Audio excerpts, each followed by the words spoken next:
Hello students, welcome back to NutriZoo Learning. I hope you are doing great and learning something new every day. In today's video, we are going to learn steps involved in planning a diet. This is a very important topic for university examinations as well as in competitive exams also. In this video, we will understand the 3 steps involved in menu planning, how to use recommended dietary allowances RDA, how to prepare a food list using ICMR tables, and how these recommendations differ from different age groups and activity levels. If you are preparing for exams and want a quick revision, you can increase the playback speed to 1.25, 1.5 or even 2x depending on your comfort. So without wasting any time, let's get started. Let us first look at the steps involved in planning a diet. There are 3 steps involved in menu planning. The first step is recommended dietary allowances called as RDA. The second step is food list and the third step is making menu. Now let us understand the first step in detail. The first step in planning a balanced diet is to know the recommended dietary allowances or RDA. We need to know the recommended dietary allowances RDA prescribed by the Nutrition Expert Committee of ICMR. These recommendations helps us to know how much energy and nutrients a person requires every day. The next important point is that RDA values differ from different age groups. This means the nutritional requirements of infants, children, adolescents, adults, and elderly people are not the same. Now we move to the step 2, which is preparing the food list. The first method is using ICMR tables.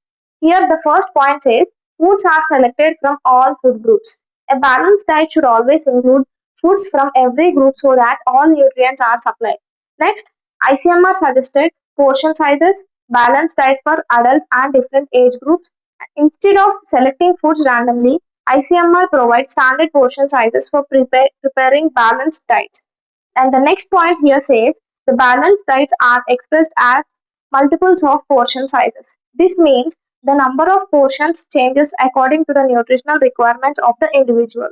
The next important point is portion sizes are given in terms of raw foods. So the quantities mentioned in the table refer to raw foods, not cooked foods. Okay. Now let us look at the portion size for menu plan. For cereals and millets, one portion is 30 grams and provides 100 kilocalories of energy, 3 grams of protein, 20 grams of carbohydrate, and 0.8 grams of fat. For pulses, one portion is 30 grams, providing 100 kilocalories of energy, 6 grams of protein, 15 grams of carbohydrate, and 0.5 grams of fat. For egg, one portion is 50 grams, providing 85 kilocalories and 7 grams of protein. For meat, chicken, or fish, one portion is 50 grams, providing 100 calories and 9 grams of protein. And for milk and milk products, one portion is 100 grams, providing 70 kilocalories, 3 grams of protein, 5 grams of carbohydrates, and 3 grams of fat.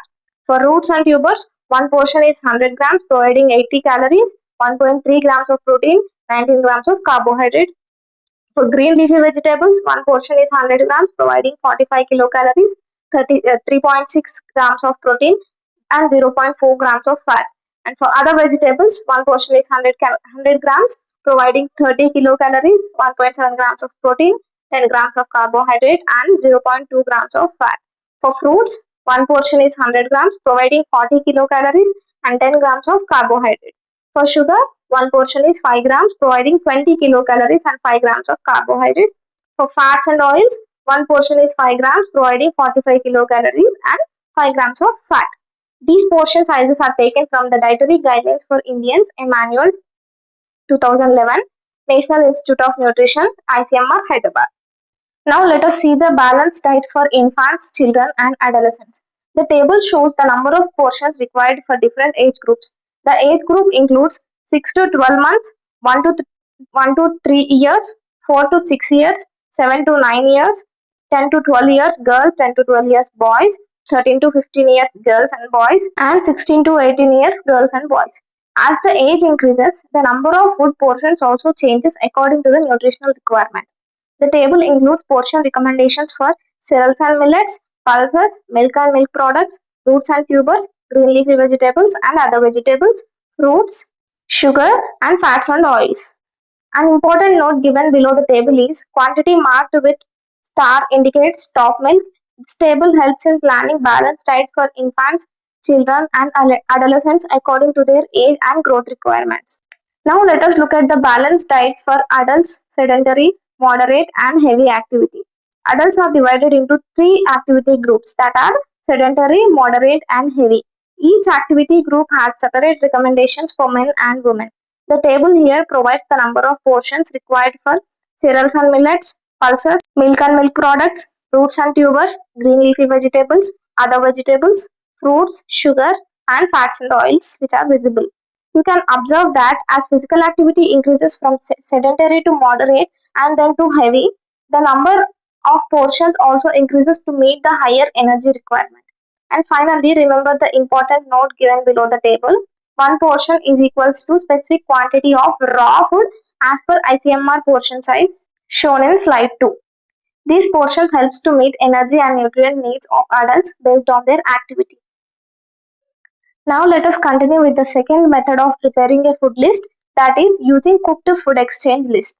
The first point says diet can also be prescribed using cooked food exchange list. This method is commonly used because it allows different foods with similar nutritive values to be exchanged without affecting the overall diet. The next point here says each exchange provides 100 kilocalories. That means every food items within the same exchange list provides approximately 100 kilocalories, and no fat exchange because fat is already included. Since the fat present in foods has been already considered, there is no separate fat exchange list. Now look at the next point. If extra fat or sugar is added, fat calories equals to fat in grams into 9 and sugar calories equals to sugar in grams into 4. This means whenever additional fat or sugar is added during cooking, its calories should also be added while calculating the total energy. And the next point here says foods within the same exchange list provides approximately equal calories. Therefore, one food can be replaced with another food from the same exchange list. And one food can be exchanged with another food from the same exchange list without affecting the energy balance and the total calories. Now let us see how exchange lists are calculated. Exchange lists are calculated using RDA values, energy requirements and protein requirements. Finally, remember this important point. If energy and protein RDA are met, most of the other nutrients are usually adequate. So when the energy requirement and protein requirement are fulfilled, the remaining nutrient requirements are also generally met automatically. Now we come to the third and final step, which is making the menu. Here the first point says foods selected in step 2 are converted into recipes. This means the food selected while preparing the food list are converted into actual dishes that people eat. And portion sizes from ICMR tables and cooked exchange lists are distributed among breakfast, lunch, evening tea or snacks, and dinner. So instead of eating everything at one time, the portions are distributed throughout the day. Now look at the next section. Eating habits vary widely. Since every individual has different eating habits, diet planning should be flexible. Therefore, dietitians should respect dietary freedom, diversity, and sources of pleasure in food. This means a balanced diet should also consider the individual's food choices, cultural practices, and food preferences. The highlighted point says dietary diversity is a strength of food culture. Including a variety of food improves both nutrition and acceptance of the diet. Now let us see healthy meal planning. Here the first point says plan meals in relation to the entire day's intake. Instead of focusing on a single meal, we should consider the nutrient intake of the whole day. The final recommendation is prefer small regular meals instead of one large meal. Eating small meals at regular intervals helps in better digestion and nutrient utilization.